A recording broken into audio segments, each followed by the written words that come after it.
Buenas tardes con todos. Esperemos unos minutitos que se conecten el resto de compañeros, por favor. Buenas tardes. Buenas tardes.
Buenas tardes con todos. Empecemos. Habíamos quedado esta semana en ver la película Memorias del Subdesarrollo y Dos para el Camino. Esta semana les he mandado dos trabajos, dos tareas, ¿no? De cine latinoamericano y cine ecuatoriano. Y aunque parezca que no tienen nada que ver una con otra, ya en el transcurso de la sesión iremos viendo. Empecemos primero con la apreciación de Memorias del Subdesarrollo de Tomás Gutiérrez Alea. Esta es una producción hecha en 1968. Es uno de los trabajos más fundamentales en la cinematografía de Tomás Gutiérrez Alea y del cine cubano y latinoamericano, ¿no? Que tiene una estructura muy especial, ¿no? Y que, como todas las otras sesiones, quisiera empezar por sus apreciaciones en la parte sensorial que les ha dejado esta película. Después empezaremos a analizar la otra película ecuatoriana, Dos para el Camino. Pero empecemos con Memorias del Subdesarrollo. Empecemos, por favor, con Claudia. Le escuchamos. Buenas tardes. Acabo de terminar de ver la película y sí le vi, ahorita estaba leyendo el documento y sí le vi lo del neorrealismo italiano. Me pareció que estaba viendo algo muy muy en esa, o sea, o por lo menos influenciada por ese tipo de cine. Me gustaron las tomas documentales que metían, me parecieron súper interesantes, me dio ganas de ver qué exactamente era eso, porque yo realmente de historia cubana no sé casi nada, pero me pareció súper interesante cómo ponían eso como un marco referencial de la situación en la que estaba Sergio en ese momento. A ese actor, la cara no sé dónde yo lo he visto, pero en moderno no voy a poder dormir hasta dar con de dónde yo he visto a ese señor en otra cosa. Pero de ahí, o sea, el personaje de Sergio me recordó a tantos pseudointelectualoides guayaquileños que yo he conocido que, que son así, o sea, son igualitos, todo está mal, todo es poco, pero tampoco aprovecho la oportunidad de irme y el man tampoco trabajaba, o sea, solamente vivía de las rentas y se quejaba de que la mamá no le escuchaba, no le entendía lo que le escribía en las cartas, le mandaba cosas que no son, o sea, era una persona básicamente amargada, nada, él nunca iba a encontrar la felicidad. Y la felicidad con la que tuvo, que era la alemana que decía ahí, la dejó ir, porque bien que pudo haberse mandado a cambiar si él quería, pero bueno, él es parte de esa microburguesía latinoamericana que todavía sigue viva, que tienen cierto nivel de cultura, cierto nivel de comodidad financiera, y ya, tocaron el cielo, viven en París chiquito, pienso yo, porque, en fin, muy tirado a europeo y todo esto, pero al final era una persona que no había hecho gran cosa, o sea, según lo que yo entendí en la película, no era una persona con, quizá yo qué sé, algún escritor publicado o algo significativo dentro del movimiento en el que él estaba, pero bueno, hacía de haber sido feliz él. Y estaba leyendo el documento, me pareció interesante que haya sido, que es considerada una de las películas más importantes del cine cubano. A mí, la otra, Yo Soy Cuba, me pareció muchísimo mejor que esta, a pesar de que quizá narrativamente esta sea un poco más comprensible, no sé, o sea, yo me sentí más conectada con Yo Soy Cuba. Me quedé realmente impactada y sorprendida, quizás sea porque esta es mucho más conocida, también puede ser, pero en fin, sí, el personaje principal me cayó mal, pero la película estuvo bien y sí le vi el pedacito de la película de Brigitte Bardot, también me llevó a esa ola de películas de la Nouvelle Vague. Eh, Así que sí le vi algo de como que agarré un poquito de aquí, agarré un poquito de acá, pero le metí el componente latinoamericano de, por ejemplo, la señora, caramba, de la señora que habla de que la virginidad de una mujer es lo que más puro que ella puede llevar al matrimonio, eso es súper latinoamericano. Así que sí, eso es todo, me gustó la película y ahorita estaba leyendo el documento también, la otra no la he visto porque ni me di cuenta de que eran dos películas, así que de eso no voy a hablar. Pero esta por lo menos estuvo simpática. Gracias. Gracias, Claudia, también. El actor es de Soy Cuba. Sergio Corrieri es el mismo actor de Soy Cuba en la parte esa del estudiante. Entonces, de pronto de ahí lo relaciona. Pero Que a es el mí me mismo suena actor. haberlo visto en una novela, por eso le digo, pero Bueno, puede ser sí, que sea por ahí. sí, es un actor muy reconocido dentro de la cinematografía y telenovelas cubanas también, ¿no? Entonces, Puede ser que sí, lo haya visto. tiene Con mucha razón. trayectoria este actor. Eh, Vamos, por favor, con Andrés Cárdenas. Hola, ¿qué tal? Buenas tardes con todos. Ay, perdón, estoy a contraluz. Déjenme pasar un ratito acá. Bueno, primero que todo me disculpo por la semana anterior no pude conectarme. Estaba de viaje. Bueno, me pareció una película interesante y justamente cuando la estaba viendo, sobre todo los primeros minutos, me surgió la pequeña reflexión que ya después leí en el texto que dice, o sea, no es un documental, no es una película política, no es una película poética, o sea, justamente cuando estaba en los primeros minutos dije, no, ¿qué es esto, no? Porque al principio parecía como un documental, después parecía también esto es como un documental autobiográfico, eh, no puedo decir que me gustó la película, pero sí puedo decir que me pareció muy, muy interesante. el hecho de cómo se trató, digamos, esta visión, sobre todo desde la parte, me encantó que el director lo tenía claro, digamos, lo que quería contar. Y bueno, ya leyendo el documento, ¿no? Me entero que es basada en un libro y me llama mucho la atención leerlo en algún momento. Básicamente yo creo que esas son mis impresiones, o sea, que es una película muy interesante, que es y no es lo uno o lo otro, y me encanta la temática que se manejó a pesar de la época en que ya estaban en la revolución castrista, ¿no? Entonces, pero igual le tocaba ciertos temas y esta ahí me queda la duda, ¿no? O sea, ¿cuánta libertad había en ese momento para poder hacer este tipo de películas o cuánta estaban sesgados o cuánto se arriesgaron al momento de hacerlo, ¿no? Entonces, eso es lo que puedo contar sobre esta película. Muy bien, gracias Andrés. Vamos por favor con Gandhi, Gandhi Guerrero. Le escuchamos por favor. Sí, buenas tardes con todos. Gratamente impresionado con la película, coincido con los compas, me parece muy interesante. Básicamente por el punto de vista del protagonista, que en este caso es un burgués.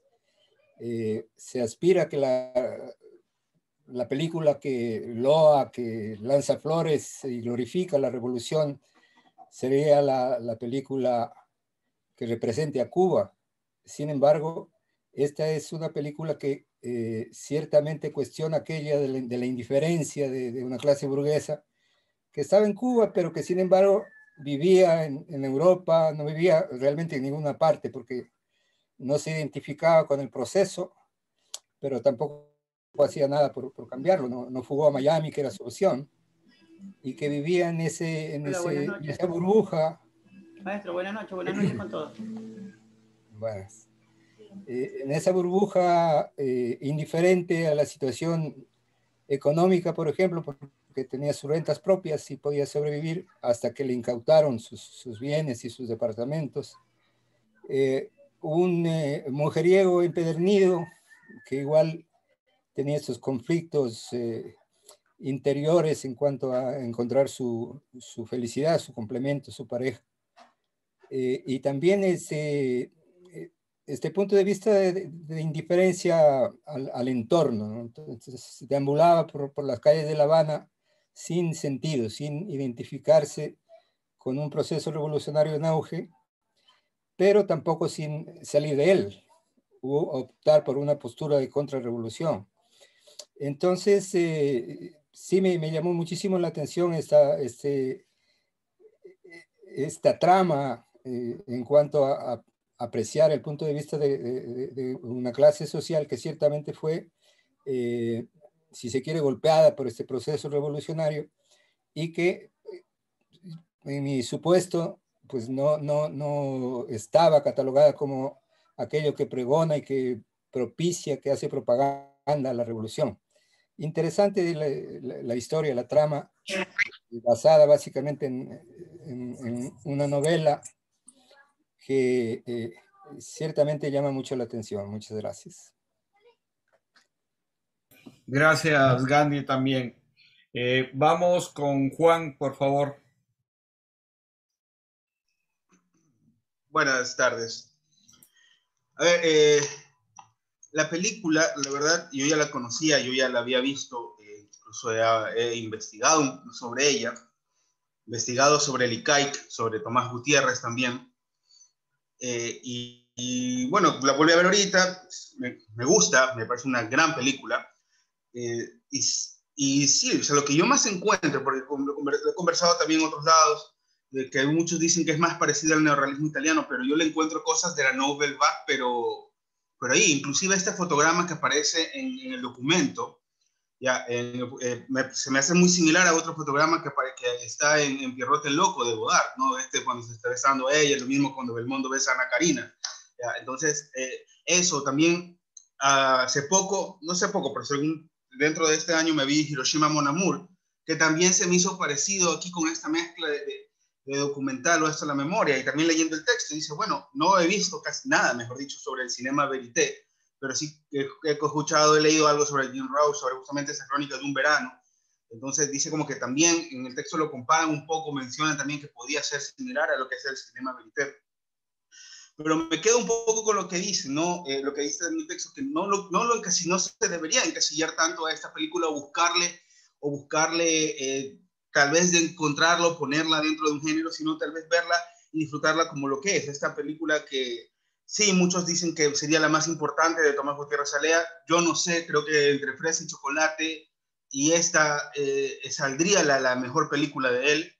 Eh, pero pero sí, ¿sabes? No, o sea, bueno, un poco más crítico respecto a la trama, no sé qué podría decir, pero por ejemplo hay algo que me llama bastante la atención, que también me parece que lo hizo en algunas películas de la Nouvelle Vague, que aquí hay como que una especie de metalenguaje, ¿no? Porque el mundo de Smoes aparece en la película y el personaje habla de él, incluso se lo menciona, y creo que se lo menciona de una forma despectiva, ¿verdad?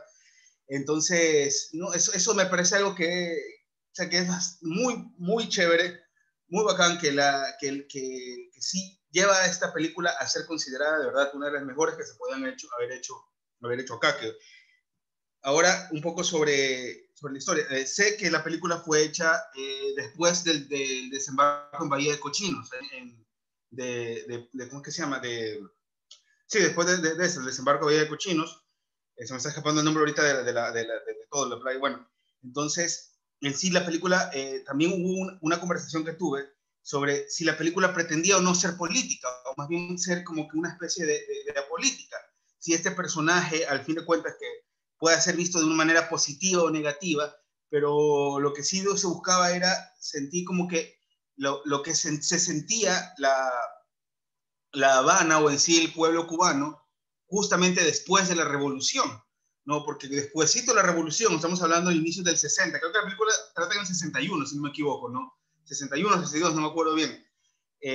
Entonces, el sentir del pueblo cubano en ese momento sí era como que ni con Washington ni con Moscú. O sea, ellos no querían todavía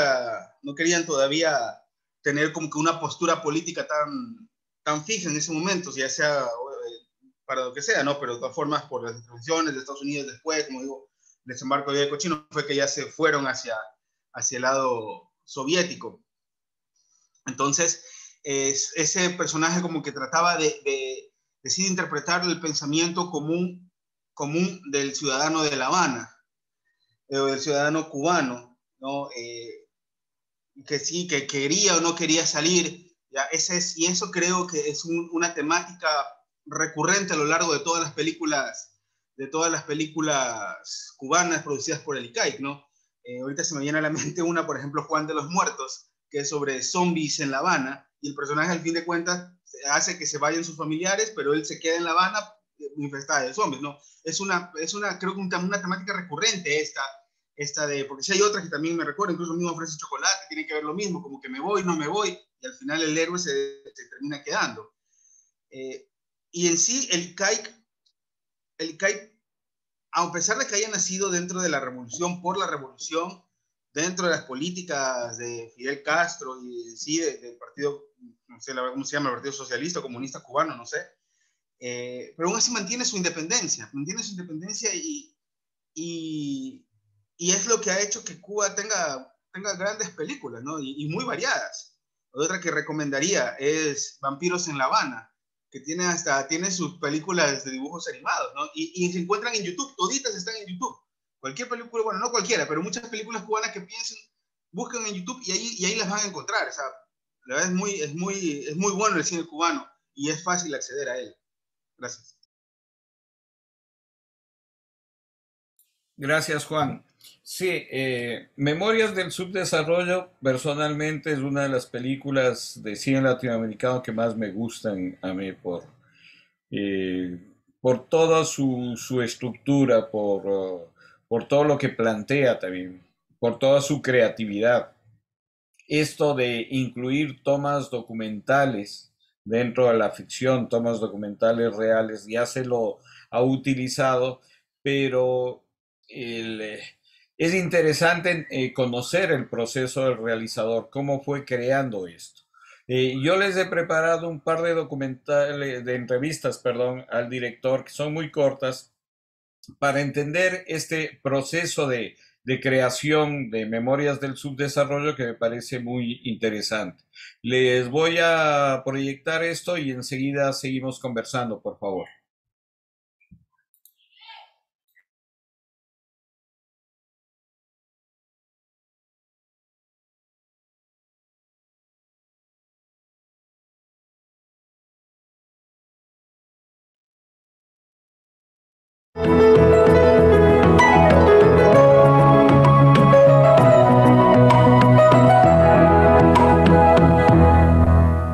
Yo tenía muchas inclinaciones, ¿no?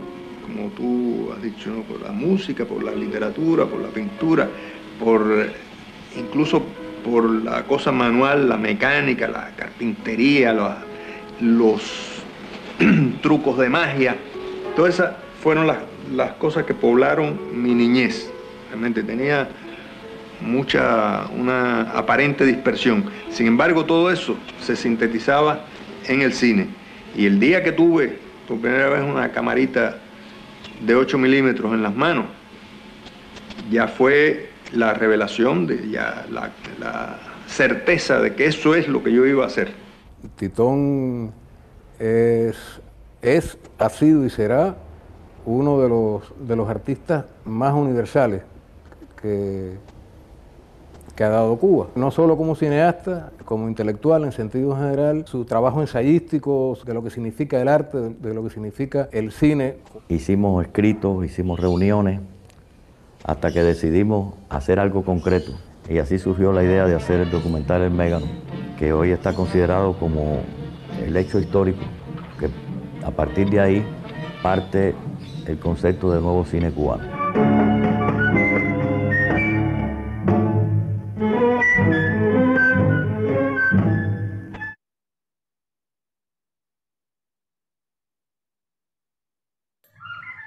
Bien, y quiero proyectarles igual otra cosa corta que ya se refiere ya concretamente a Memorias del Subdesarrollo.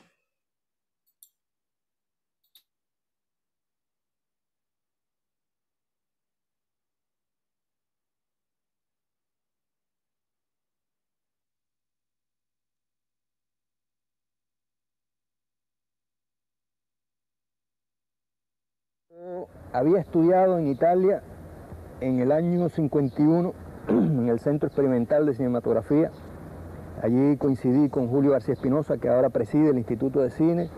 Coincidí con Fernando Birri, que es uno de los pioneros también del nuevo cine latinoamericano.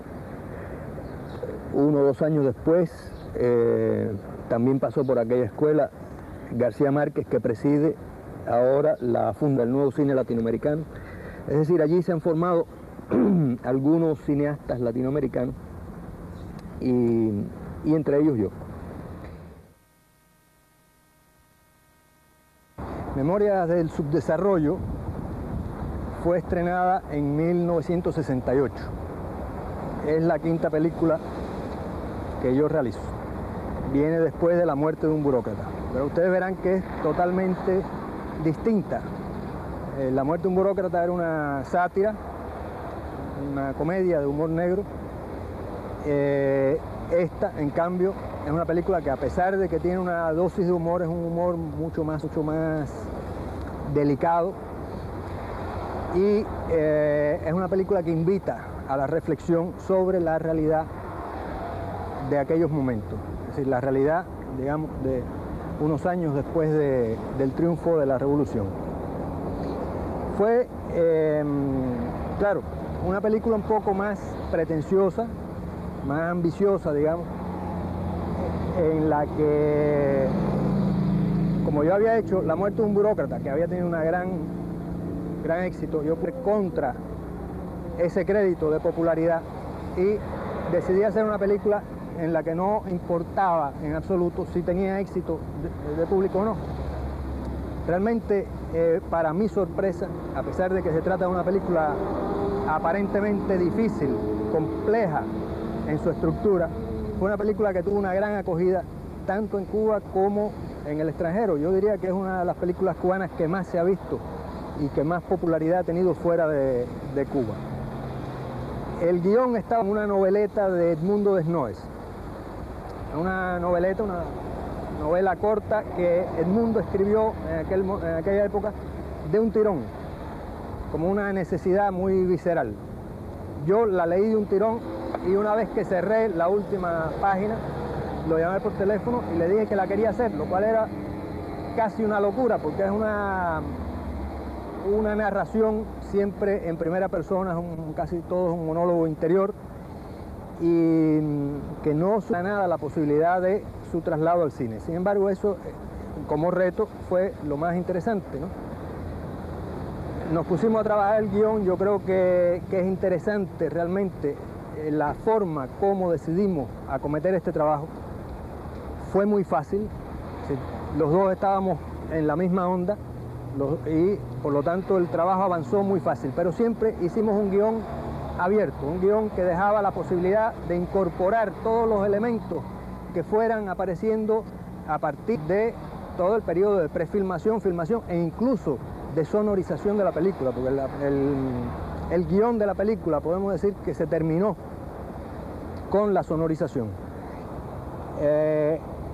Para mí eso fue el trabajo más apasionante, porque muchas de las cosas más significativas en el film, como ustedes verán, por ejemplo, la presencia de un telescopio para caracterizar la actitud de este personaje como un espectador distante de la... fue una cosa que se nos ocurrió a última hora.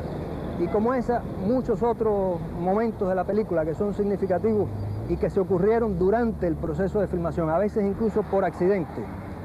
Por ejemplo, un día no podíamos filmar porque era 1 de mayo, que era la fiesta de los trabajadores, y nosotros teníamos contemplado en el plan de producción que sí, que se iba a filmar. Y dijimos, bueno, ¿y si aprovechamos el 1 de mayo? Que el 1 de mayo es una concentración masiva y podemos poner a este protagonista frente al pueblo que se dirige a la concentración. El protagonista de la película es un burgués que se queda en Cuba después que toda su familia se va, inmediatamente después del triunfo de la revolución, y él se queda como un espectador de la realidad. Nosotros vemos esa realidad a través de sus ojos, es decir, esto nos da la posibilidad de tener frente a la realidad una actitud crítica. Por supuesto, la actitud crítica del espectador no es solo sobre la realidad, sino también sobre el protagonista. Y de ahí pensábamos nosotros que venía la complejidad y la posible dificultad para el espectador frente a esta película. Sin embargo, parece que eso resultó lo más atractivo, porque los espectadores, en Cuba por lo menos, mucha gente volvía a ver la película que yo recuerde que conozco más personas que la han visto más veces, lo cual es una señal indiscutible de que la película, cuando termina, empieza a trabajar dentro de la cabeza del espectador y le plantea tales inquietudes que regresa al cine a ver si encuentra alguna respuesta. Para mí eso es lo más interesante, porque nos ayuda a reflexionar sobre nuestra realidad.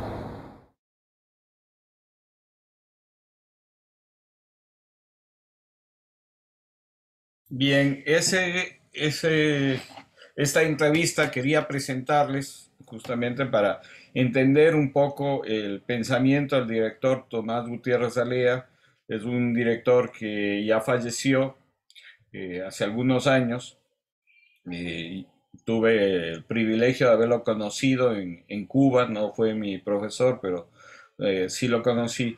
Pero el editor de la película, Jorge Rodríguez, sí fue mi profesor, y él, por ejemplo, nos contaba que en el proceso de edición se les ocurría cosas como eso, y esta parte de este documental, ¿por qué no lo ponemos en esto? Entonces, esta película realmente no es atípica, en el sentido de que uno tiene un guión y ese guión lo filma al pie de la letra, después va a la editora y en la editora comienza ya a armar las partes. No, ellos comenzaron, o sea, lo que habla, ¿no? Esa libertad de que improvisar, inclusive cuando estaban filmando en la puesta en escena, se les ocurría cosas que lo iban metiendo, igual en el proceso de edición y inclusive en el proceso de postproducción, o sea, esa voz en off del protagonista muchas veces se lo puso ya cuando se estaba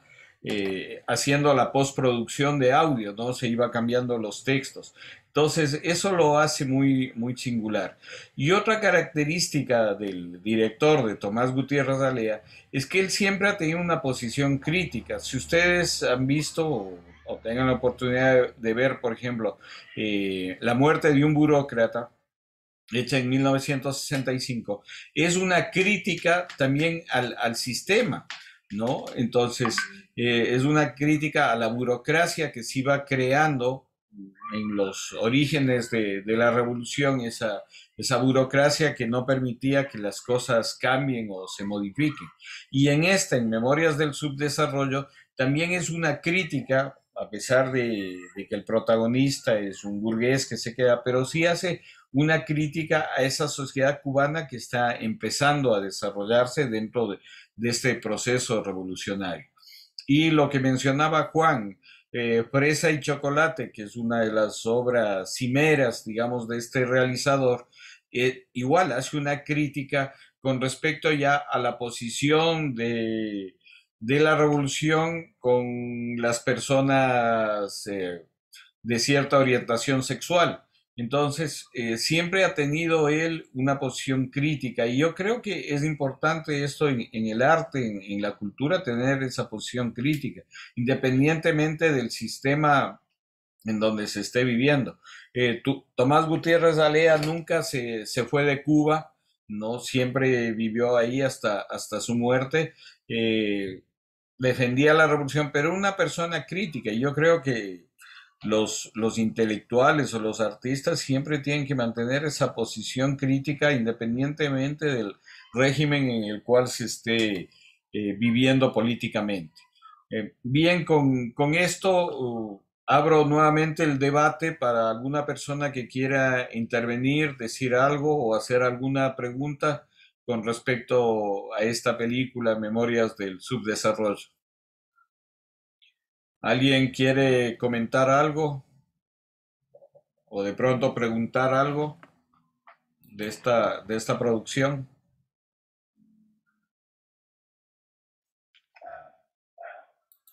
No, no tienen nada que comentar, todo está claro. Bueno, si no tienen nada que comentar con esta, sigamos con la siguiente producción. En esta semana les había mandado a ver también Dos para el Camino, una producción ecuatoriana realizada en 1980 por Jaime Cuesta y Alfonso Naranjo, los dos ya fallecidos, ¿no? Que cuenta dentro de su elenco a Ernesto Albán, este actor de las tablas que ya tenía una trayectoria muy larga, a César Carmignani, que, que no es que estaba empezando, es interesante el proceso de César Carmignani. Él siendo muy pequeño, creo que unos 7, 8 años, participó ya en una película que se hizo acá en Ecuador, con una producción de afuera, extranjera, creo que el director era chileno, acerca de un clásico entre Emelec y Barcelona. César Carmignani trabajó de muchacho en esa producción. Y otra coprotagonista, Annie Rosenfeld, es igual ecuatoriana que incursionó en la música. Sus hijos son los que conformaron el grupo Tercer Mundo, ¿no? Igual, quisiera abrir el debate, las personas que quisieran comentar sobre Dos para el Camino. Vamos con Andrés, por favor. Bueno, primero tengo una pregunta. ¿El director es familiar suyo o algo? ¿O solo coincidencia? No, es coincidencia. O sea, era amigo de Alfonso Naranjo, pero no era pariente, digamos. Y el principal de Dos para el Camino es Jaime Cuesta, ¿no? Co-director Alfonso Naranjo. Bueno, la película la vi ayer. Sinceramente, no me gustó, pero yo creo que, no sé, no quiero ser muy duro, pero siento que desde la parte de dirección no tenía claro lo que quería contar. Es mi percepción que yo sentí cuando la vi la película. Bueno, Ernesto Albán, obviamente, claramente actor de teatro, se podría ver, no hay nada que juzgarle por ahí, porque el más siempre ha sido actor de teatro y se le nota, ¿no? De ahí lo de César Carmignani, bueno, bastante aceptable, pero de ahí se nota que obviamente no trabajaron con el resto de personas, que no trabajaron con personas que eran actores o actrices. Básicamente esa fue mi impresión ayer, o sea, sentí que la película, a ver, eran estos dos personajes que iban atrás de una chica, sí, pero sentí como que no era el objetivo vital, o sea, si vamos a hablar desde la parte dramatúrgica, siempre debe haber una urgencia de parte del protagonista y algo que le impide, ¿no? Entonces, no sé si por ahí es el problema o el problema fue por, como vuelvo y repito, la visión del director, que no tenía bien claro qué es lo que quería contar, a diferencia de lo que ya hemos hablado antes de la otra película, de Memorias de Subdesarrollo, que claramente se nota cuál es la intención y qué es lo que quiere contar y qué es lo que quiere transmitir. Ahora, si buscó simplemente ahora en esta película, simplemente el chiste por el chiste, no sé si lo logró, la verdad. Pero personalmente esa es mi percepción. No me contó nada ni dramatúrgicamente, ni dirección. Lo único que sí me puedo decir que me llamó la atención es ver ese Ecuador de los años 80. Personalmente, bueno, yo viví en Cuenca 9 años, ver que Cuenca no ha cambiado casi nada en los últimos 50 años y pare de contar. O sea, pero de ahí sí me deja con un... no sé. Eso quería comentar. Bien, gracias Andrés. Sí, pero esa es nuestra realidad. Yo sí asumo todo lo que se ha hecho como parte de nuestra realidad en el sentido de que ese es nuestro cine. Esos son los orígenes o los caminos de nuestro cine. Y hay que entender también que en 1980, cuando Jaime Cuesta y Alfonso Naranjo hicieron esta producción, no se hacía cine en el país. O sea, viene a ser una producción, un poco una isla solitaria dentro de eso. Después de 10 años, Camilo Luzuriaga hace La Tigra. Entonces, sí tiene también su mérito, tiene como toda producción sus errores. Y ya vamos a ver, también les tengo preparado una entrevista de Jaime Cuesta en donde cuenta cómo realizaron esto. Vamos con Juan, por favor. Bueno, yo creo que fuimos un poquito injustos en haber visto primero Memorias del Subdesarrollo y después, o por lo menos mandar las dos películas en la misma semana, porque evidentemente íbamos a comparar. Y entonces, para mí, de esa comparación sale perdiendo por lejos Dos en el Camino. Pero bueno, y eso que esa es la realidad, obviamente entendiendo, tal vez, si no en mi mente hubiera estado Memorias del Subdesarrollo, al momento en que vi ahorita Dos en el Camino, lo hubiera tal vez captado diferente, aunque sí la disfruté, ¿no? Sí, es esta comedia, es una comedia ligera, fácil, digerible, con muchas frases hechas, muchos personajes estereotipados, ¿ya? Y pensándolo un poco, ya viéndolo otra vez de una manera más crítica, ¿no? Viendo un poquito más, como dicen, yo entré a una app que se llama Letterboxd, que es como que ahí es para como que loguear las películas, como para crear un diario de las películas que vas viendo, ¿no? Y ahí decía, dentro de la película ecuatoriana más ecuatoriana, algo así, o puramente ecuatoriana.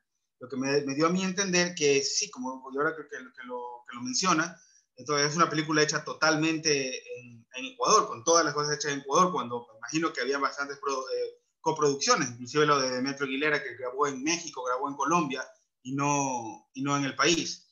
Entonces, eso es muy entendible. Y también el lado negativo es que empezamos nosotros entonces en el 80, cuando Cuba lo viene haciendo incluso desde antes de la revolución, cuando México también lo viene haciendo desde, 40, 50. ¿Ya? Entonces hay otros países que nos llevan, de Latinoamérica mismo, que nos llevan una ventaja ya de algunos años dentro de la producción ecuatoriana. Y si bien esta película, como había mencionado Andrés, no gustó, o no terminó de gustar, no terminó de satisfacer, ya, por lo menos sí marcó tal vez un hito dentro de esto, y a partir de ese hito es que se tiene que ir mejorando o construyendo